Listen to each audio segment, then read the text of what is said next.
Hello, my friends, and welcome to Simply Hooked, a crochet podcast. I'm your host, Marcy, a crochet designer, mom of two, and creative entrepreneur. Here we celebrate the joy of crochet and talk about what it really means to create a life you love through your own unique gifts. Hello, my friends. Do you remember the very first time you saw a crochet pattern? I sure do. I remember opening one and thinking, what in the world is this? It felt overwhelming right from the start. There were abbreviations everywhere, parentheses, brackets, numbers. It all felt like way too much information at once. One of the very first patterns I ever tried was a pair of baby booties. And I remember sitting there with the pattern in front of me and a separate printout of the abbreviations. And I was constantly looking back and forth, trying to figure out what stitch I was supposed to do next, and if I was reading it correctly. It was slow, it was frustrating, and it was discouraging. But looking back now, I just hadn't learned the language yet, is all it was. And today, all of those abbreviations make complete sense, and it feels like reading a book, like it's nothing. But it took time and repetition to get there. So I wanted to kind of break some things down about patterns today. So if you are just starting out with crochet, this will be a great episode for you. So here's what it comes down to. Crochet patterns are simply written in shorthand, and that has evolved over time. So once you understand why they look the way they do and how to approach them, they become far less intimidating. So let's start at the beginning. Why do crochet patterns even look like this in the first place? So they were actually originally designed to be printed in books and magazines where space was limited and expensive. So designers had to communicate as much information as possible using as few words as possible. So that's why everything is an abbreviation. So because of that, crochet patterns evolved to become compact, efficient, and consistent. So they are less like a friendly blog post and more like a recipe card written by someone who assumes you already know how to cook. So let's talk abbreviations, because this is usually where the panic sets in when you're first starting out. You see things like SC, INC, DEC, STS. And it feels like you are staring at another language because, you are really when you first start. But the abbreviations exist for one reason, and that is just efficiency. So single crochet is SC, increase becomes INC. And these shortened terms make patterns faster and easier to read once you know what they mean. So it really is like a recipe. When you're baking, TSP is much faster to read than teaspoon, right? So crochet patterns work the same way. So when you see MC, that is shorthand for start with a magic circle. When you see INC, it simply means to put 2 single crochets into 1 stitch, which is an increase. But you really just have to check that first page of every pattern for the abbreviations section, because every designer does things a little differently. So in my patterns, for example, you'll see SS for slip stitch. In other patterns, slip stitch may be written as SLST. So neither is wrong, it's just a designer's preference. So it's just something to keep an eye out for. All right, so now let's talk about the part of patterns that start to look like algebra. Do you remember this? I want to use a real example here because seeing it, or hearing it rather, makes a big difference. So in the body of my most recent unicorn pattern, round 4 says bracket INC, comma, SC in 3, bracket, times 8, and then parentheses 40. The brackets are a grouping tool. So anytime you see brackets, that means that everything inside of the brackets is one set of instructions, and the times 8 tells you to repeat that set of instructions inside the brackets 8 times.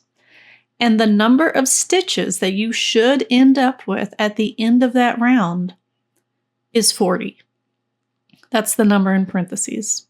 So that number at the end is really there to help you. It's like a check engine light. If you count that round and you end up with 39 stitches or 41 stitches, you've got to pause and figure out what happened. You must have put an extra increase or one less increase. But the earlier you can catch these mistakes, the better. And one of the most important parts of a crochet pattern, and often commonly skipped parts, is the notes section at the beginning. They don't all have notes, but when they do have notes, pay attention because there's a reason that they're there. I know it's tempting to just jump in around one and get started, but the notes section is usually where the designer is explaining something unique in the pattern that you need to keep an eye out for. And if you miss those details, it's just going to make the pattern feel confusing later on. So, for example, my cow lovey pattern, I designed the blanket to be a solid granny square. And at the top of the pattern, I have a technical notes section that is really important. This is the only pattern where I've actually had a handful of people reach out, all with the same problem, and it ended up being because they all bypassed the technical notes part, which would have saved them a lot of frustration on the blanket. So this is going to be a mouthful, but here we go. So the pattern, part of the pattern says, the chain 4 that you start each round with serves as one of the 4 double crochet that go into each corner. And for the last double crochet of each round, you are going to insert your hook into the corner space from the previous round. Then you're going to do 1 double crochet and then slip stitch to the second chain in the beginning of chain 4. Gosh, that sounds so complicated when you read it out loud. Normally, you're not reading crochet patterns out loud. That makes a lot more sense on paper, I promise. But long story short, makers were not counting that chain 4 as one of the double crochet. And so they kept going and realized one corner of the blanket was looking a little wonky. And they're like, why is this happening? It's like, you put an extra, one of that chain 4 is supposed to count as one of the double crochet, but they were adding an extra double crochet in there. So if you see any sort of note section from the designer at the top, just read it. There is a reason that it's there. And it could, reading 2-minute read could save you from an hour of frustration down the line. Another detail that is almost always found on that first page is going to tell you if the pattern is written in US terms or UK terms. And this is a big one because you may remember that episode I did previously explaining the difference between the two. And it's a significant difference. So a single crochet in US terms is what I would call a double crochet in UK terms. So you can follow a pattern perfectly and do every stitch exactly as it's written and still come up with something that does not look right. I remember going back and forth with a customer a few months ago who was making my giraffe lovey pattern, and I couldn't figure out why her blanket was not working out. And about 5 email exchanges later, she actually was the one that figured it out. She said, "This is written in UK terms, right?" And I thought, oh no, this is written in US terms.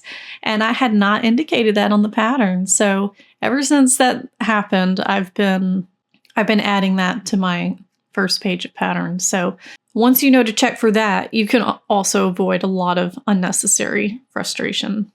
So before you ever pick up your hook on a project, I recommend doing 3 simple things. First, just read through the pattern. First, just read through the materials and the abbreviations so you know what to expect. Second, you're going to want to skim the pattern from start to finish. Not to understand every single stitch, but just see the structure. And third, mentally break down the pattern into sections. So when you look at my unicorn pattern, it's not one giant project. It's legs, and then it's the body, and then it's the snout, and then they all work, and then you sew all your pieces together, but you're never doing it all at once. And when you kind of section it out like that, it's a lot more manageable and it doesn't feel so intimidating. So the more patterns you read, the easier this will become to understand. And here's a simple way to practice without pressure. So pick a pattern, pour yourself a cup of coffee, and just read it. No hook required. Just read it like a book. Read the notes, check the terminology, skim the sections, and just let your eyes kind of get used to the flow of patterns and how they're written.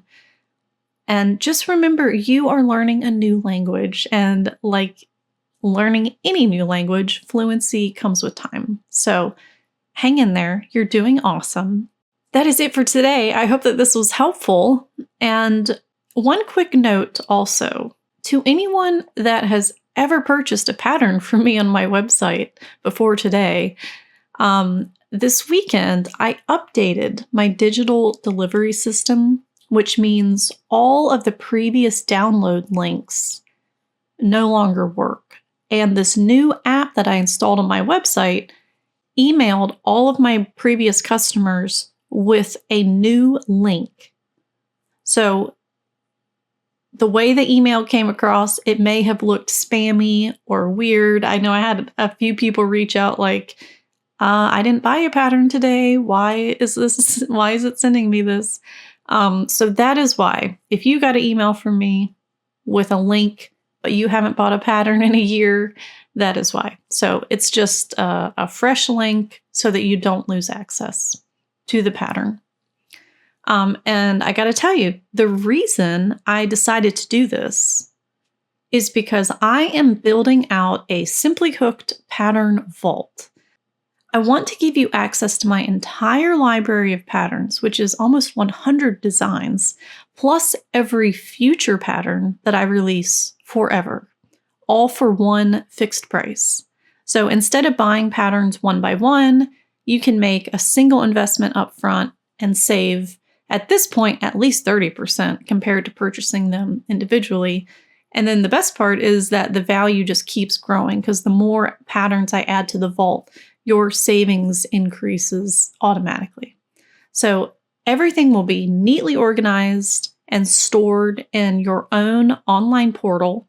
So when you go to my website, you go to the homepage, at the top right corner, you'll see the little shopping cart, and then next to that, you see a little person. If you click on that, you can create an account. And it's no password, it's just you enter your email, and then it'll send a verification code to your email. And that's how you create an account. And so you can see your purchases stored in there.